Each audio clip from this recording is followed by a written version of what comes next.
দীর্ঘ 16টি বছর ধরে আমাদের 56,000 বর্গ মাইলের এই সোনার বাংলাদেশে এক স্বৈর শাসক, যিনি সমস্ত আলেমদের মুখের ভাষা কেড়ে নিয়েছিলেন, যিনি কোরআনের হক কথাগুলো মানুষগুলো কোরআনে কারিমের মাহফিল থেকে বলবে এই রকম সাহসটুকু সমস্ত আলেমের জবান থেকে তিনি বন্ধ করেছিলেন।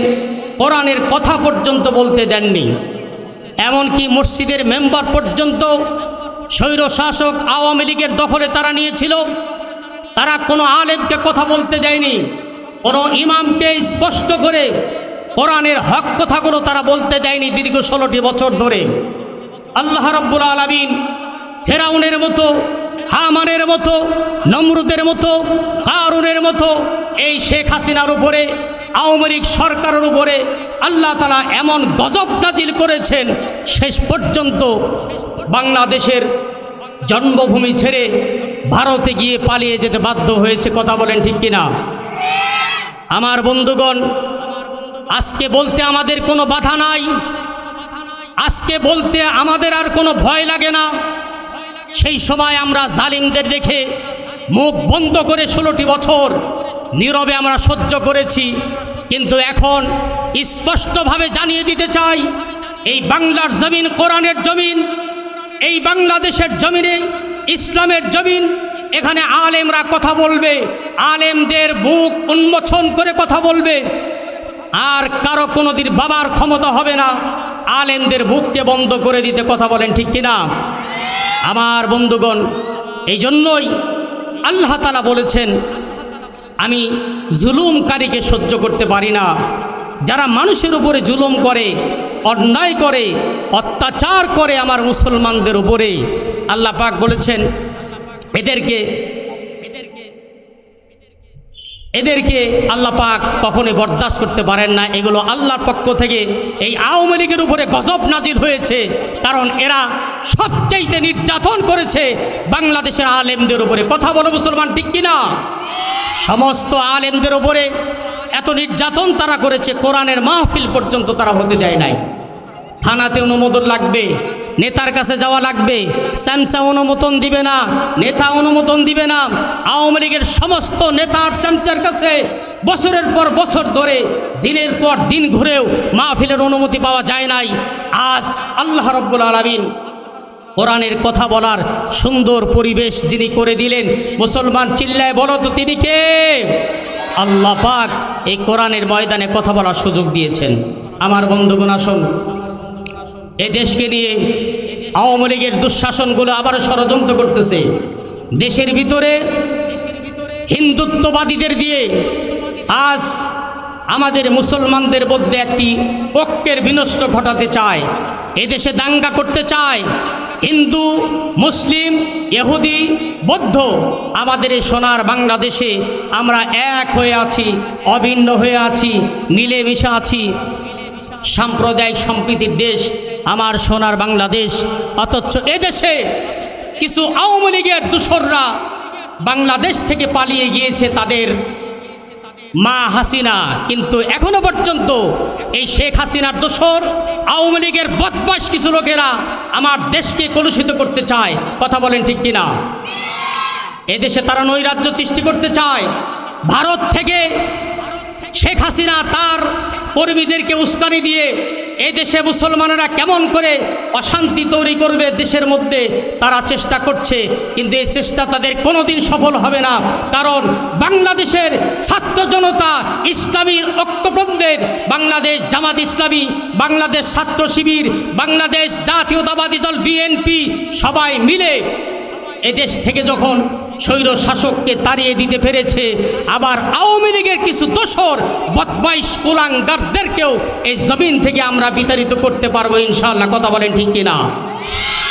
আমার বন্ধুগণ, আসুন, আমরা কোরআনের কথা ডাইরেক্ট কোরআনে চলে যাই। কোরআন থেকে কিছু আলোচনা হবে, কোরআনের বাইরে কোনো কথা হবে না, যেহেতু এটা কোরআনে কারিমের মাহফিল। কিন্তু কিছু কথা আমাকে বলতেই হচ্ছে, যেহেতু এদেশে সবচাইতে এই 16টি বছর আমরা যারা আলেম আছি, সবচাইতে আলেমরা নির্যাতিত হয়েছে, আলেমরা অন্যায়ভাবে কারারুদ্ধ করেছে, আলেমদেরকে হক কথা বলতে দেয় নাই। এই জন্য আমাদের কলিজা ভরা ব্যথা, দু একটি কথা আমাদের বলতেই হবে। আমার বন্ধুগণ আসুন, আল্লাহ পাক কোরআনে বলেছেন যে ইমানদার যদি দাবি করো, ইমানদার শুধু মুখে বললেই হবে না, বরং ইমানদারদের ইমানের পরীক্ষা না নেওয়া পর্যন্ত আল্লাহর কাছে প্রকৃত ইমানদার হওয়া সম্ভব নয়। আল্লাহ রাব্বুল আলামিন কোরআনে কারিমে বলেছেন, সূরা আনকাবুতের 2 নম্বরে আল্লাহ পাক বলেছেন, আহাসিবান নাসু ওয়াইতরাকু আইয়াকুলু আমান্না ওয়া হুম লা ইফতানুন। জোরে বলুন আল্লাহু আকবার। আল্লাহ রাব্বুল আলামিন কোরআনে কারিমে বলেছেন, ও ইমানদাররা, তোমরা কি মনে করেছ ঈমান এনেছ, এই কথা বললে আমি তোমাদেরকে ছেড়ে দিব? অথচ আমি এখনো জানি না কে ঈমানের পরীক্ষা দিয়েছ। একটু জিকির করেন, লা ইলাহা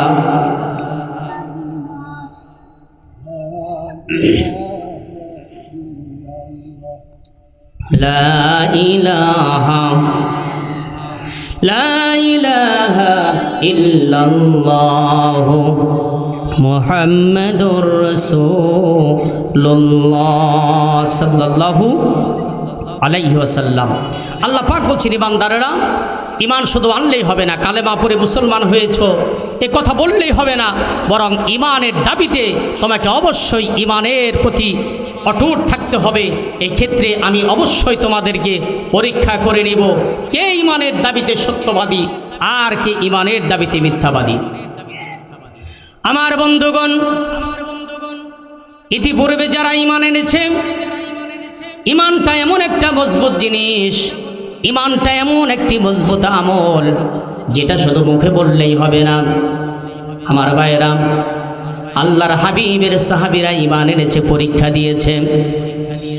সমস্ত নবীদের উপরে বিপদ এসেছে, সবচাইতে বিপদের সম্মুখে হয়েছে নবীরা।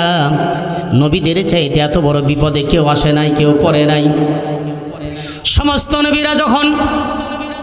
নবীরা যখন পড়েছে লা ইলাহা ইল্লাল্লাহু মুহাম্মাদুর রাসূলুল্লাহ, এই কালেমাটা যখন কোন সাহাবী তাদের অন্তর থেকে, জবান থেকে যখন উচ্চারণ করেছে, আল্লাহর হাবিব বলেন, এমন কোন সাহাবী নাই যেই সাহাবী তার নিজের দেশে থাকতে পেরেছে, নিজের জন্মভূমি থেকে চলে যেতে হয়েছে, ঘর বাড়ি ছেড়েছে, জায়গা জমিন ছেড়েছে, এমনকি নিজের জন্মস্থান ছেড়ে অন্যত্র চলে যেতে হয়েছে। কারণ হলো তারা ঈমান এনেছে কার উপরে? আরো জোরে বলুন, কার উপরে? আল্লাহ পাকের উপরে ঈমান আনার কারণে সমস্ত সাহাবীরা ঈমানের পরীক্ষা দিয়েছেন। এখনো পর্যন্ত ইমানদারেরা পরীক্ষা দিয়ে যাচ্ছেন। বাংলাদেশের দিকে তাকান, বাংলাদেশ জামাত ইসলামের কত নেতাকর্মীরা জীবন দিল। এই সরকার তার ক্ষমতার মসনদকে টিকে রাখার জন্য বড় বড় আল্লাহর ওলিদেরকে ফাঁসির কাস্টে ঝুলিয়ে মারল, সন্তান হারা করেছে, স্ত্রী হারা করেছে। এর কারণ হলো শুধু দলকে টিকিয়ে রাখার জন্য। আমার বন্ধুগণ, মীর কাসেম আলীর তারা অন্যায়ভাবে ফাঁসি দিয়েছে। মতিউর রহমান নিজামী ঈমানের পরীক্ষা দিতে গিয়া এই জালিম সরকারের কাছে কখনোই কোনো সময়ের জন্য মাথা নত করে নাই। এর কারণ হলো ঈমানদারেরা জানে ঈমান এনেছি আল্লাহর উপরে, বাতিলের কাছে কখনো মাথা নত করতে পারবো না। আমার বন্ধুগণ, সাহাবীরা একইভাবে ঈমান এনেছে। সাহাবীদের উপর অত্যাচার হয়েছে, সাহাবীদের উপর নির্যাতন হয়েছে, তবু কোনো সাহাবী একটা সেকেন্ডের জন্য কালেমার পথ থেকে দূরে সরে যায় নাই। একটা সাহাবী জীবন পর্যন্ত চলে গিয়েছে, তবু আল্লাহর জমিনে আল্লাহর দ্বীনের প্রতি তারা অবিচল থেকেছে। আমার বন্ধুগণ, আমার মুসলমান ভাইয়েরা, হযরত খুবাইবকে তারা এত অত্যাচার করেছে, এত নির্যাতন তারা করেছে। হযরতে খুবাইব যখন তারা বেঁধে ফেলেছে, হযরতে খুবাইবের হাত বেঁধে ফেলেছে, পা বেঁধে ফেলেছে। হযরতে খুবাইব জমিন থেকে যখন বিদায় হয়ে যাবেন, কাফেরদের কাছে একটি আর্জি রাখলো, কাফেরেরা শোনো, আমি তো আমার জান্নাতের মধ্যে আবার আল্লাহর জান্নাতের সুঘ্রাণ পেতেছি, আমি আর বেশিক্ষণ জমিনে বাঁচব না। আমার একটা আশা আছে, সেটা হলো আমি একটু শেষবারের মতো 2 রাকাত নামাজ পড়তে চাই, আমাকে 2 রাকাত নামাজের জন্য একটু সময় দাও। কাফেররা 2 রাকাত নামাজের জন্য সময় দেওয়া হলো। হযরতে খুবাইব আল্লাহ রাব্বুল আলামিনের কাছে আরজি জানালেন, রব্বুল আলামিন, আমি আমার ইমানের পরীক্ষার উপরে অবিচল থেকে আমার এখন নাকের মধ্যে আল্লাহ তোমার জান্নাতের সুঘ্রাণ আমি পেতেছি, আমি আর জমিনে থাকতে চাই না। কাফেররা তখন বুঝতে পারলো হযরতে খুবাইব তার মাথাটা নিচের দিকে দিয়ে আল্লাহর কাছে চাইছে। কাফেররা হযরতে খুবাইবের মাথাটা অন্যদিকে ঘুরিয়ে দিলেন। হযরতে খুবাইব তখন বললেন, ফাআইনামা তুওয়াল্লু ফাসাম্মা ওয়াজহুল্লাহ। জোরে বলুন আল্লাহু আকবার। আমার বন্ধুগণ, হযরতে খুবাইব যখন এই আয়াতটা তেলাওয়াত করলেন, কাফেররা তার মাথাটা অন্যদিকে ঘুরিয়ে দিল। হযরতে খুবাইব বললেন, কাফেররা শোনো, আমার মাথা অন্যদিকে ঘুরাইয়া দিলে কি হবে? আমি এখন যেদিকে মুখ করি, আমি খুবাইব আমার আল্লাহর জান্নাতটা দেখতে পাচ্ছি। বলেন সুবহানাল্লাহ। আমার বন্ধুগণ, এই জন্য ইমানদারেরা ইমানটা অবিচল রাখার জন্য কত বিপদ ইমানদারদের উপরে চলে এসেছে, কিন্তু ইমানদাররা কোনোদিন কোনো রকমভাবে একটা মুহূর্তের জন্য বাতিলদের কাছে, কাফেরদের কাছে, মুনাফিকদের কাছে ইমানদার কোনো সময় মাথা নত করে নাই। বাংলাদেশের দিকে তাকান, মীর কাসেম আলীকে যখন ফাঁসির কাস্টে নেওয়া হলো, মতিউর রহমান নিজামীকে যখন ফাঁসির কাস্টে নেওয়া হলো, আমাদের কোরআনের পাখি, আমাদের হৃদয়ের স্পন্দন, তাম পৃথিবীর মুসলমানদের যিনি হৃদয়ের স্পন্দন, আল্লাহর গোলাম, আল্লাহর জীবন্ত ওলি আল্লামা দেলাওয়ার হোসাইন সাইদি রহমাতুল্লাহি আলাইহি, তাকে যখন কারাগারে নিয়ে প্রস্তাব দেওয়া হলো, আল্লামা সাইদি তুমি শুধু অন্যায়ের সাথে আপোষ করো, তোমাকে বড় পদ দেওয়া হবে, তোমাকে জেল থেকে মুক্তি দেওয়া হবে, মৃত্যুদণ্ড থেকে তোমাকে রেহাই দেওয়া হবে। আল্লাহর এই কোরআনের পাখি আল্লামা দেলাওয়ার হোসেন সাইদি অর্ধ শতাব্দী ধরে, দীর্ঘ 50টি বছর ধরে পৃথিবীর আনাচে কানাচে যিনি কোরআনের হক কথাগুলি মানুষের দ্বারে দ্বারে পৌঁছিয়ে দিয়েছেন।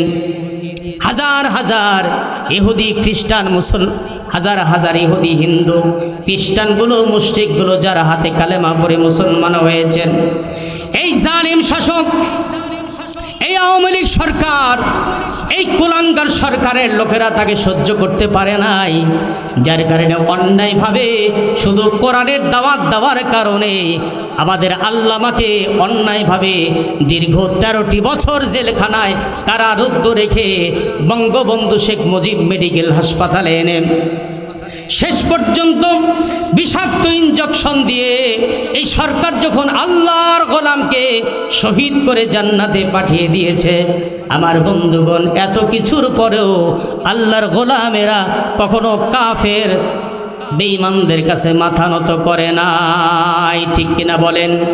আমার বন্ধুগণ, এই জন্য ইমানের পরীক্ষা আসবে।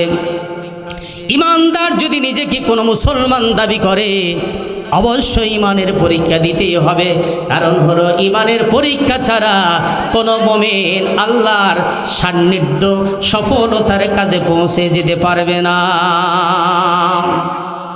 আমার বন্ধুগণ, সাহাবীরা অনেক বিপদে পড়েছে, তবু ইমানটার থেকে বিচ্ছিন্ন হয় নাই।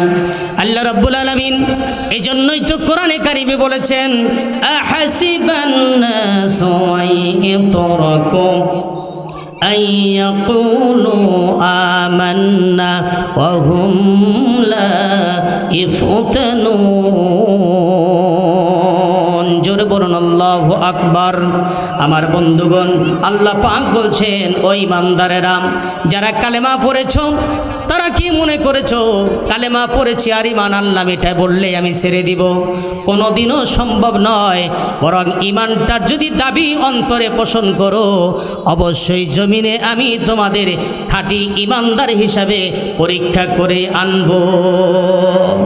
ভাইরা আমার, হযরতে আম্মার, হযরতে সুমাইয়া, ও কলিজার টুকরা মায়েরা আমার, পর্দার নিশি মায়েরা, একটু মনোযোগ দিয়ে অন্তরের কানটা বাড়ি থেকেই লাগিয়ে দিয়ে শোনেন। হযরতে সুমাইয়া কালেমা পড়ার কারণে, ঈমান আনার কারণে হযরতে সুমাইয়াকে কাফেররা শহীদ করে ফেললো। দু হাতগুলো বেঁধে ফেলেছে, দু পা তার কোটের সাথে বেঁধে ফেলেছে। হযরতে আম্মারকে এক পাশে বেঁধে ফেললেন, আর হযরতে সুমাইয়াকে আর একটা কোটের সাথে বেঁধে ফেলা হলো। জিজ্ঞেস করা হলো, আম্মার, তোমার মাকে এখন উলঙ্গ করে ফেলবো, তোমার মাকে সব পোশাক খুলে ফেলবো। ওগো আম্মার, তুমি কালেমার দাওয়াত ছেড়ে দাও, এক আল্লাহর নাম ভুলে যাও। হযরতে সুমাইয়া বলে, আম্মার রে, আমার জীবন যদি চলেও যায়, কাফেরদের কাছে কখনো মাথা নত করবি না। এই বেঈমানদের কাছে আমার আল্লাহর ঈমান কখনো ছাড়বি না, কালেমা কখনো ছাড়বি না। আমি সুমাইয়া, আমি যদি শহীদ হয়ে যাই, ও আম্মার, আমার এই দৃশ্য দেখে এরপরেও তুই কালেমা ছেড়ে দিবি না। কাফের আবু জেহেল বলল, আম্মার, এরে আম্মার, তোর মাকে উলঙ্গ করে ফেলবো, এখন তুই বল কালেমা ছাড়বি কিনা? আম্মার কালেমা ছাড়ে না। হযরতে সুমাইয়াকে উলঙ্গ করে ফেলা হলো, হাত বেঁধে ফেলা হলো, পা বেঁধে ফেলে দেওয়া হলো। হযরতে সুমাইয়ার লজ্জাস্থানের ভিতরে বল্লমটা ঢুকায় দিয়া রক্ত যখন তীরে ছুটে বের হয়ে গেল, হযরতে সুমাইয়া বলে, আম্মার, আমি সুমাইয়া আমার নাকের মধ্যে আল্লাহ পাকের জান্নাতের সুঘ্রাণ পেতেছি। ওগো আম্মার, আমার জন্য কোনো আফসোস করবি না, আমি আমার নাকের মধ্যে আল্লাহর জান্নাতের সুঘ্রাণ পেতেছি। খবরদার রে আম্মার, কোনো কিছুইতেই কালেমা ছাড়া যাবে না। জোরে বলেন সুবহানাল্লাহ। আমার বন্ধুগণ, এই জন্য যুগে যুগে যত কাফের বেঈমানের আসবে, ইমানদারদের উপর একইভাবে নির্যাতন করবে। আমার আল্লাহ বলেছেন, ওগো ইমানদারেরা, ওগো মুমিনেরা, আমি কোরআনকে তোমাদের সামনে ইতিহাস করে রেখেছি, তোমরা অতীতকে ভুলে যাও না। যত মুমিনরাই যত বিপদে পড়বে, আমি রব্বুল আলামিন ততই মুমিনদেরকে আমি পরীক্ষা করে নিব। বলেন সুবহানাল্লাহ। আমার বন্ধুগণ, এই জন্য আসুন, এই বিপদ নয়, বরং বিপদ না আসলে ইমানদারদের পরীক্ষা হবে না, ইমানদারদের টেস্ট হবে না। ইমানের পরীক্ষা সাহাবীরা দিয়েছেন, নবী রাসূল আম্বিয়া আলাইহিস সালাতু ওয়াস সালাম দিয়েছেন। এই জন্য ইমানটা বড় মজবুত। ইমানটা যদি অন্তরের মধ্যে যদি ধারণ করে মরা যায়, আমার আল্লাহ পাক বলেছেন, আল্লাযীনা তাতাওয়াফাহুমুল মালায়েকা, আল্লাযীনা তাতাওয়াফাহুমুল মালায়েকাতু তাইয়্যিবিন। জোরে বলুন আল্লাহু আকবার।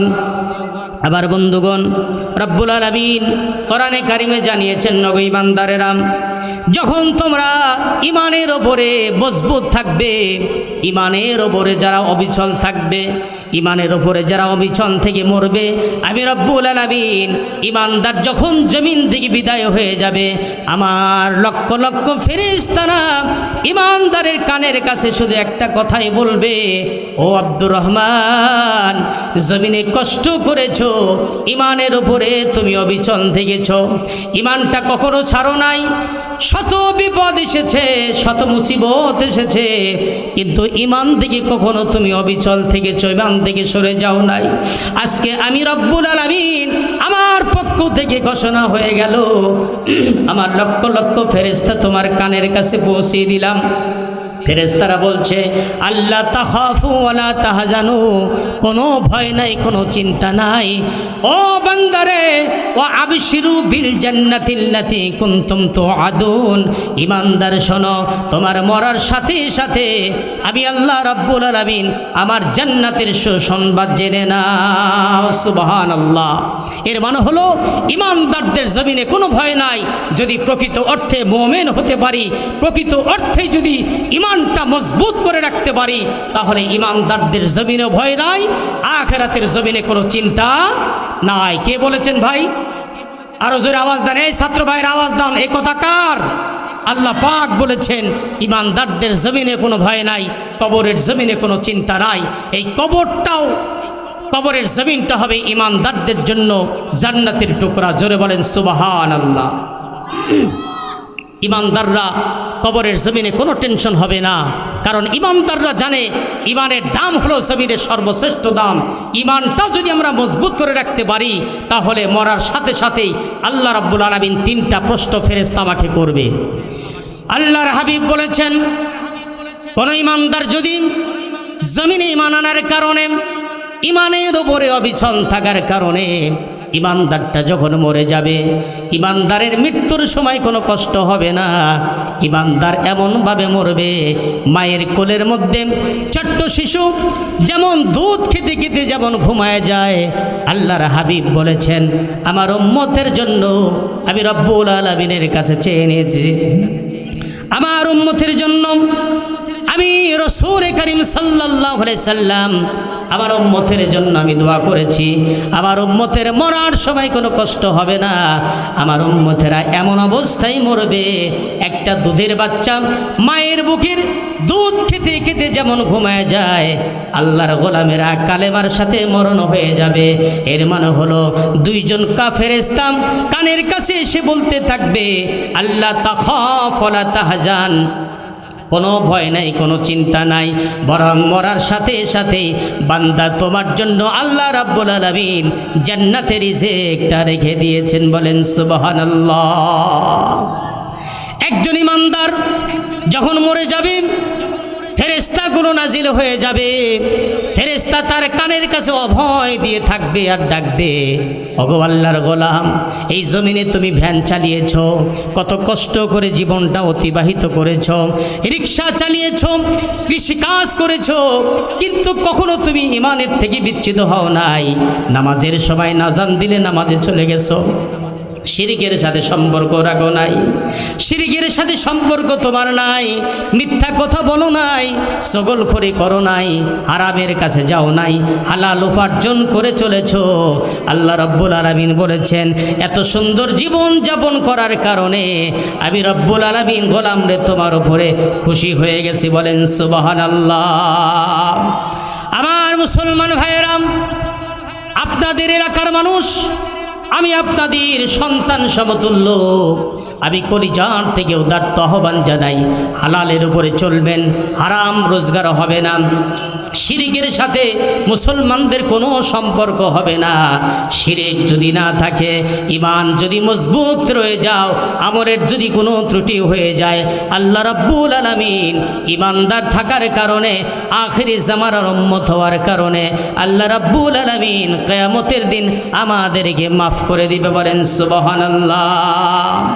আমার পর্দানিশীন মা ও কলিজার টুকরা আম্মা জানেরা, মহাব্বত করে কলিজার থেকে দরদ মাখানে একটু বলছি, আমার মা বোনেরা, আজ আমাদের আম্মা জানদের ঈমানের অবস্থা খুবই খারাপ।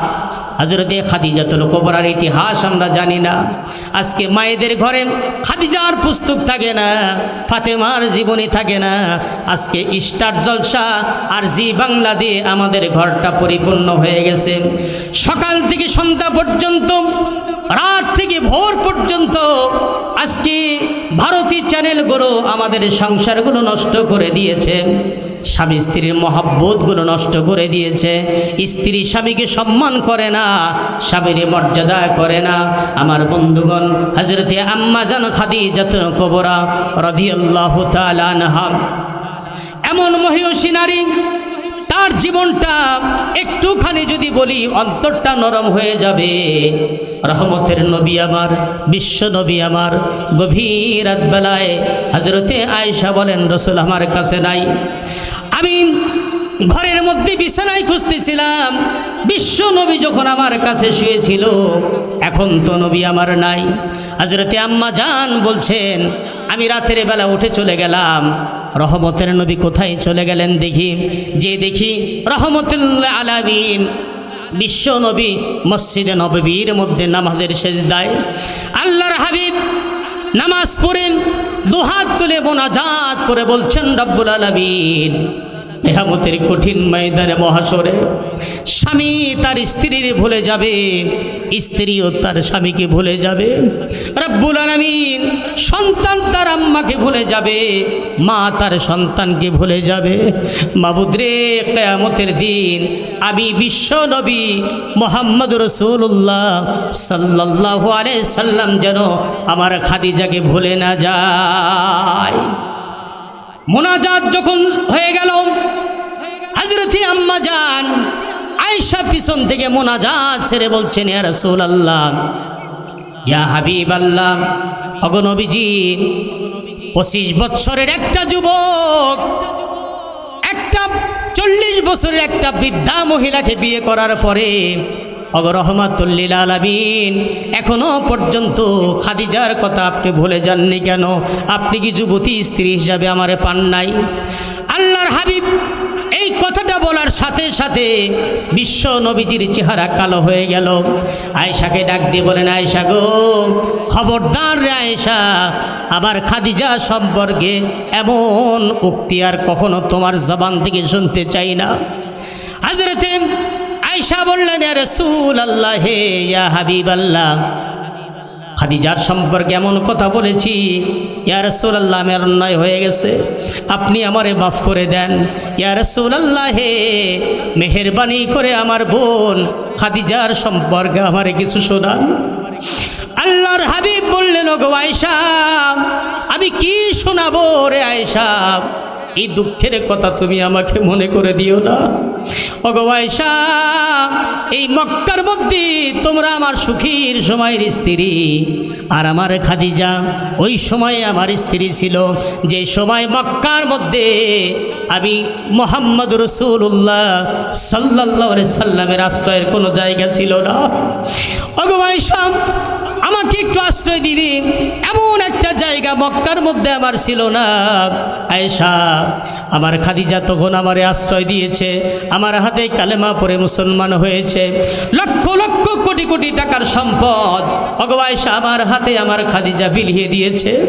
আয়েশা রে, গভীর রজনীতে আমি যখন কালেমার দাওয়াত দিয়ে আসতাম, গভীর রাত প্রতিদিন আমি এটি টাইমে খাদিজাকে ডাকতাম, খাদিজা, সঙ্গে সঙ্গে খাদিজা দরজা খুলে দিতে বলল, লাব্বাইক ইয়া রাসূলুল্লাহ। আমি জিজ্ঞেস করতাম, খাদিজা রে,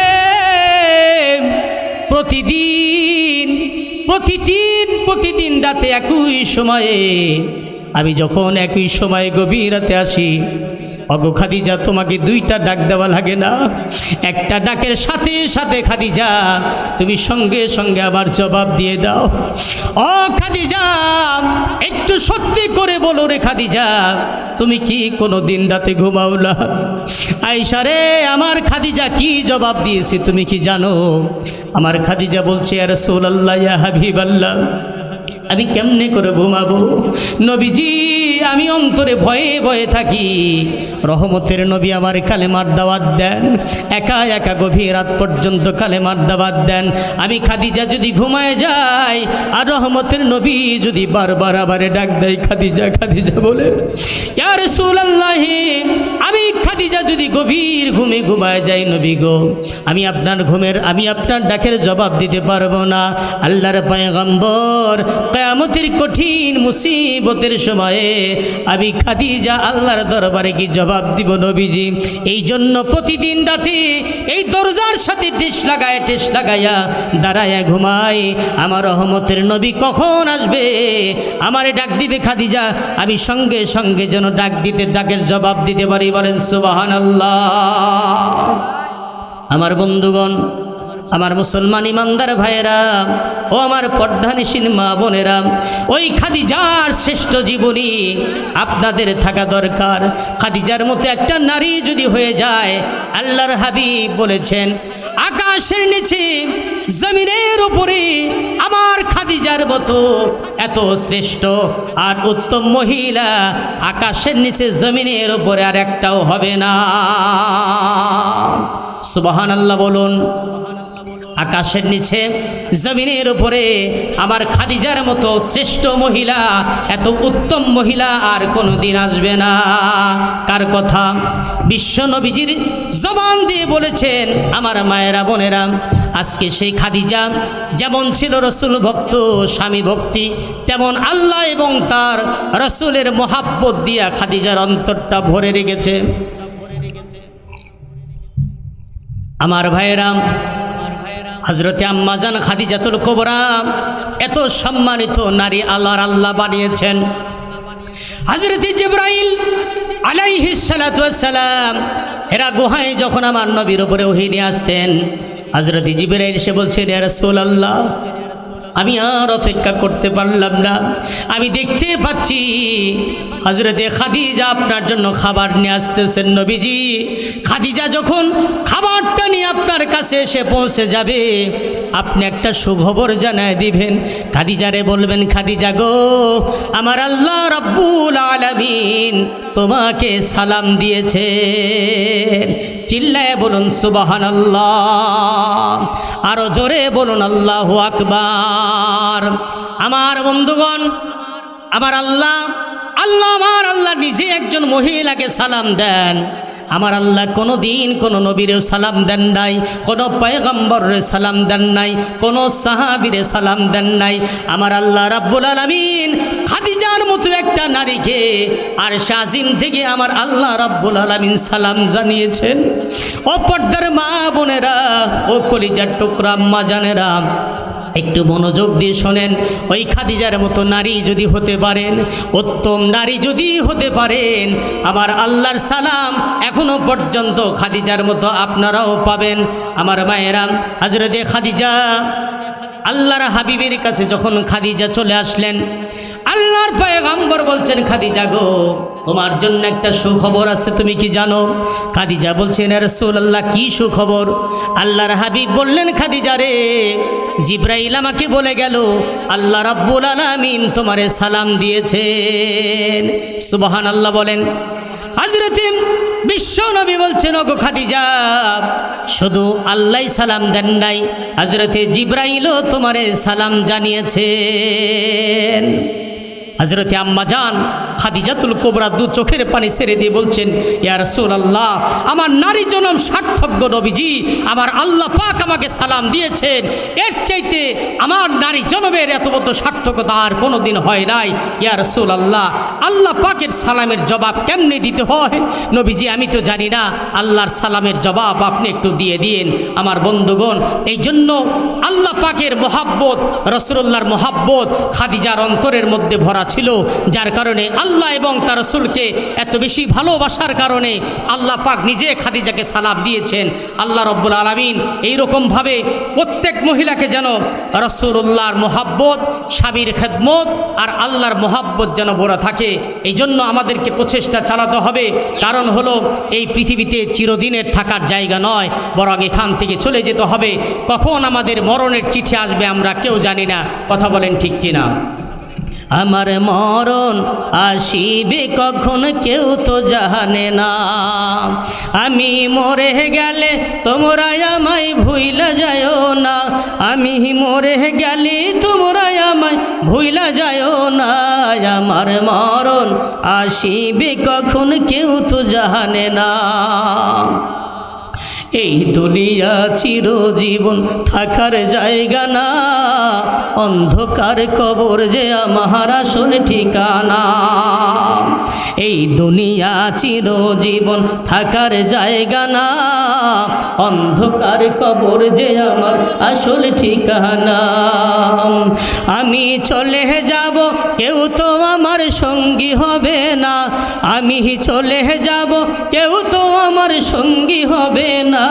আমার মরণ আসিবে কখন কেউ তো জানে না, আমার মরণ আসিবে কখন কেউ তো জানে না। আমার বন্ধুগণ, এই মরণটা হঠাৎ করে চলে আসবে, মরণ কোনো চিঠি দিয়ে আসবে না, মরণের কোনো একটি নির্দিষ্ট সময় হবে না। এই জন্য আমাদেরকে জীবন থাকতে ভালো হয়ে যেতে হবে।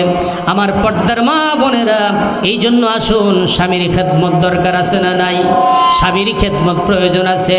হযরত আম্মা জান আয়েশার মতো স্বামীর মহব্বত কলিজায় থাকতে হবে, খাদিজার মতো স্বামীর মহব্বত করতে হবে। আল্লাহর হাবিব বলছেন, খাদিজা গো, এত লক্ষ লক্ষ কোটি কোটি টাকার সম্পদ আমি তোমার সামনে আল্লাহ রাস্তায় বিলাইয়া দিলাম, তুমি কিছুই তো বললে না। আম্মা জান খাদিজা ডাক দিয়ে বলে, ইয়া রাসূলুল্লাহ, হে ইয়া হাবিবাল্লাহ, আমি যেদিন থেকে কালেমা পড়ে মুসলমান হয়ে গেছি, আমি যেদিন পরে আল্লাহ পাকের উপরে ঈমান এনেছি, আমার রাসূলের উপরে আমি ঈমান এনেছি, ওই দিন থেকে আমি খাদিজা আমার জীবন, আমি খাদিজা আমার সম্পদ, আমি সবটুকু আমার আল্লাহ তার রাসূলের জন্য উৎসর্গ করে দিয়েছি। বলেন সুবহানাল্লাহ। আমার বন্ধুগণ, হযরত আম্মা জান খাদিজার জীবনের মধ্যে আমাদের কত উত্তম আদর্শ আছে। আল্লাহর হাবিব হযরত খাদিজাকে বলছেন, খাদিজা রে, এত সম্পদ দিলাম, কোনো শব্দ করলে না। ওগো খাদিজা, তোমার ঘরে কি কোনো খাবার আছে? সারাটা দিন বিশ্ব নবী, রহমতের নবী নিজের হাতে লক্ষ লক্ষ কোটি কোটি টাকার সম্পদ বিলায় দিলেন। বিকাল বেলায় আল্লাহর নবী পকেটটা ঝাড়ি দিয়া ঘরের মধ্যে প্রবেশ করলেন। খাদিজাকে বললেন, খাদিজা, আমি বড় ক্লান্ত শ্রান্ত, আমি বড় ক্ষুধার্ত, বড় পিপাসিত, ঘরে কি গির খাবার আছে? আম্মা জান খাদিজা ডাক দিয়ে বলে, ইয়া রাসূলুল্লাহ, হে ইয়া হাবিবাল্লাহ, আমি খাদিজার ঘরে পানি ছাড়া কোনো খাবার নাই। কোটি কোটি টাকার সম্পদ বিলায় দেওয়ার পরে খাদিজার ঘরে কোনো পানি ছাড়া খাবার নাই, খাদিজার ঘরে তোশক নাই, খাদিজার ঘরে বালিশ নাই। আমার রাসূলুল্লাহ বলেছেন, আমি যখন ক্ষুধার্ত ছিলাম, আমার ঘরে খাবার ছিল না, আমার ঘরটা ছিল শান্তিতে ভরা, আমার ঘরটা ছিল মহব্বতে ভরা। খাদিজা আর রাসূলুল্লাহর মধ্যে, আল্লাহর হাবিবের স্ত্রীদের মধ্যে এত মহব্বত ছিল, এত ভালোবাসা ছিল, অভাব ছিল কিন্তু মহব্বতের ভালোবাসার কোনো অভাব ছিল না। যার কারণে বিশ্বনবীজি বলেছেন, কোন জমিনে যদি আমার কোনো উম্মত, স্বামী আর স্ত্রী যদি মহব্বত ভালোবাসা থাকে, ওই ঘরে যদি অভাবও থাকে, আল্লাহ রাব্বুল আলামিন ওই ঘরটাকে দুনিয়ায় জান্নাত বানায় দেন। বলেন সুবহানাল্লাহ। যেই ঘরে স্বামী আর স্ত্রীর মধ্যে ভালোবাসা মহব্বত থাকে, রাসূলুল্লাহর আদর্শ দিয়ে যেই ঘরটা তৈরি হয়, যেই ঘরটা কোরআনের আদর্শ দিয়ে তৈরি হয়, যেই ঘরটা রাসূলুল্লাহর সুন্নাত দিয়ে তৈরি হয়, যেই ঘরটা ইসলামের আদর্শ দিয়ে বানানো হয়, ওই ঘরের মধ্যেই আমার আল্লাহ রহমত বর্ষণ করে দেন, আল্লাহ পাক শান্তি বর্ষিত করে দেন। ওই ঘরে কোনো অশান্তি থাকে না, মারামারি থাকে না, কাটাকাটি থাকে না, ঝগড়াঝাটি থাকে না। আল্লাহ রাব্বুল আলামিন রাসূলুল্লাহর মহব্বত, রাসূলুল্লাহর সুন্নত, আল্লাহর কোরআনের প্রতি মহব্বত থাকার কারণে ওই ঘরটাকে আমার আল্লাহ শান্তি দিয়ে ভরপুর করে দেন। বলেন সুবহানাল্লাহ। আমার ভাইরা, রাসূলুল্লাহ স্বামী আর স্ত্রীর, রাসূলুল্লাহর ঘরে কোনো খাট ছিলেন না, তোশক ছিলেন না, জাজিম ছিলেন না, ভালো কোনো কম্বল ছিলেন না। আল্লাহর হাবিব বলেন, আমার ঘরটাতে ছিল আমার স্ত্রীদের মহব্বত, স্বামী স্ত্রীর মহব্বত। আম্মা জান আয়েশা বলেন, আমি আমার রাসূলকে একদিন গোসল করাচ্ছিলাম। সুবহানাল্লাহ। আল্লাহর হাবিব বলেন, আয়েশা একদিন গোসল করাচ্ছেন, হঠাৎ করে ফিরার উপরে কি যেন রক্তের মতো ভেসে যায়। হযরতে আল্লাহর হাবিব বললেন, আয়েশা গো, ফিরার নিচ দিয়ে পানির সাথে রক্তের মতো কি ভেসে যায়? আম্মা জানেরা, ও মরিস্থলার গ্রামের আশেপাশের মা বোনেরা, মনোযোগ দিয়ে, একটু গভীরে মনোযোগ দিয়ে শোনেন।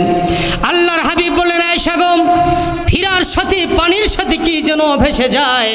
আয়েশা বলেন, ইয়া রাসূলুল্লাহ, আপনি যখন গোসল করতেছিলেন, আপনাকে যখন ফিরার উপরে আমি বসাচ্ছিলাম, আমার একটা পায়ের আঙ্গুল ওই ফিরার নিচে পড়ে, কাঠের নিচে পড়ে আমার পায়ের আঙ্গুল ফেটে রক্তগুলো পানির সাথে মিশে যাচ্ছে। আল্লাহর হাবিব তাড়াতাড়ি উঠে দাঁড়ালেন, আয়েশাকে বললেন, আয়েশা গো, তোমার পায়ের আঙ্গুল ফিরার নিচে পড়ে পায়ের আঙ্গুল ফেটে রক্ত বের হচ্ছে। ওগো আয়েশা, তুমি তো কোনো শব্দ করলে না। আল্লাহর হাবিবের স্ত্রী আম্মা জান আয়েশা বলে, নবীজি, আমার শুধু পায়ের আঙ্গুল ফেটে রক্ত বের হয়ে যাচ্ছে। আমি আয়েশার যদি কলিজা ফেটে যদি রক্ত বের হয়ে যেত, ওগো আল্লাহর পয়গম্বর, আমি আয়েশা আমার স্বামী মুহাম্মদ রাসূলুল্লাহ সাল্লাল্লাহু আলাইহি ওয়াসাল্লামকে আমি আয়েশা আমার জীবনের চাইতে বেশি ভালোবাসি গো নবীজি। আমার স্বামীকে আমার জীবনের চাইতে বেশি মহব্বত করি আমার রাসূলকে। আমার তো পায়ের আঙ্গুল ফেটে রক্ত বের হয়েছে, আমার যদি কলিজা ফেটে যদি রক্ত বের হয়ে যেত, আমি আয়েশা কোনোদিনও পারতাম না রহমাতুল লিল আলামিনকে এই ফিরার উপর থেকে বসে অন্য জায়গায় বসতে। সুবহানাল্লাহ বলেন। আমার বন্ধুগণ, স্ত্রীর মধ্যে কত মহাব্বত স্বামীর প্রতি। আজ আমাদের সমাজে স্ত্রী স্বামীকে মহাব্বত করে না, স্বামীও স্ত্রীকে মহাব্বত করে না, স্ত্রী স্বামীর সম্মান করে না, শ্রদ্ধা করে না, স্ত্রী স্বামীর সাথে তুই ভাষা বলে। এইরকম নারী আছে না নাই? আরও জোরে বলেন, আছে না নাই? স্বামী স্ত্রী যখন ঝগড়া লেগে যায় কত রকম ভাষা খারাপ করে কথা বলে। আল্লাহর নবী বলেছেন, ও স্ত্রী শুনে রাখো, তুমি যদি বোরকা পরো, হাত মোজা পা মোজা পরে যদি পরহেজগার হয়ে যাও, 5 ওয়াক্ত নামাজ পড়ো, রমজানের রোজা রাখো, তুমি যদি নিজেকে জান্নাতি মহিলা বলে ঘোষণা দাও, আল্লাহর পয়গম্বর তার পবিত্র জবান থেকে বলেছেন, আমি রাসূলুল্লাহ বলে গেলাম হাজারো লক্ষ জনতার সামনে, তুমি যদি মরে যাও, তোমার স্বামী যদি বলে, ওই সময় যদি তোমার স্বামী তোমার মৃত্যুর সময়, তোমার জানাজার সময় যদি তোমার স্বামী যদি তোমার প্রতি নারাজ থেকে যায়, আল্লাহর হাবিব তার পবিত্র জবান দিয়ে বলেন, আমি রাসূলুল্লাহ বলে গেলাম ওই নারী কোনোদিনও আল্লাহর জান্নাতে যাবে না। কার কথা বলেন? আমার রাসূলুল্লাহর পবিত্র জবানের কথা। ও মরিস্থলা গ্রামের আশেপাশের সম্মানিতা মা বোনেরা, স্পষ্ট করে বলে যায়, স্বামীর মনে যদি কোনো আঘাত দিয়ে থাকেন, স্বামীকে যদি কটু কথা বলে থাকেন, অভাবের সংসার, অভাব আপনার দূর করতে পারে না, আপনার চাহিদা মেটাতে পারে না, সারাটা দিন ক্লান্ত শ্রান্ত শরীর নিয়ে পরিশ্রম করে, আমার মায়েরা, ওই স্বামী যদি আপনার আচরণে নারাজ হয়ে যায়, আপনার তামাম জীবনের তাহাজ্জুদ, আপনার তামাম জিন্দিগির নফল ইবাদত আর নামাজ রোজা সব বিফলে চলে যাবে। পক্ষান্তরে আমার রাসূল বলেছেন, স্বামী তুমি শুনে রাখো, কোন স্ত্রী যদি অন্তর থেকে বলে আমার স্বামী আমার কাছে ভালো ছিল, আল্লাহর হাবিব বলেছেন, ওই স্বামী যদি মরে যায়, মরার সাথে সাথে আমার আল্লাহ ওই স্বামীরে আমার আল্লাহ জান্নাতি বানায় দেন। বলেন সুবহানাল্লাহ।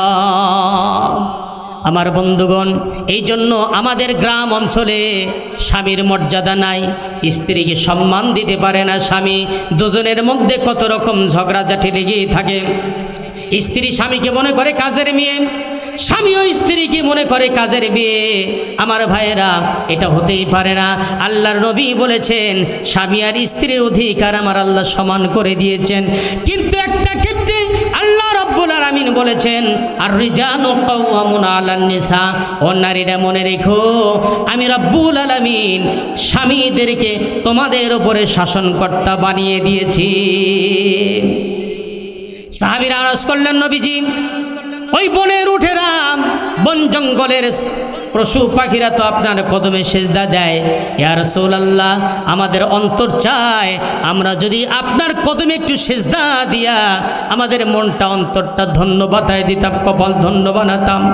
আল্লাহর হাবিব বলেছেন, ওগো সাহাবীরা, মানুষে মানুষে সেজদা নেওয়া জায়েজ নাই, হারাম। আমি যদি মানুষে মানুষে সেজদা যদি নিতে বলতাম, তামাম পৃথিবীর সমস্ত নারীদেরকে বলতাম, ও স্ত্রীরা, তোমরা তোমাদের স্বামীর কদমে সেজদা দিয়ে দাও। এত সম্মান রাসূলুল্লাহ দিয়েছেন, অথচ আমাদের সমাজে আমরা স্বামীর সম্মান করতে পারি না, ইজ্জত দিতে পারি না। রাসূলুল্লাহর মহব্বত আর এই রাসূলুল্লাহর সুন্নত আমাদের মধ্যে না থাকার কারণে আমাদের ঘরগুলো আজকে জাহেলিতে ভরে গেছে। কথা বলেন ঠিক কিনা?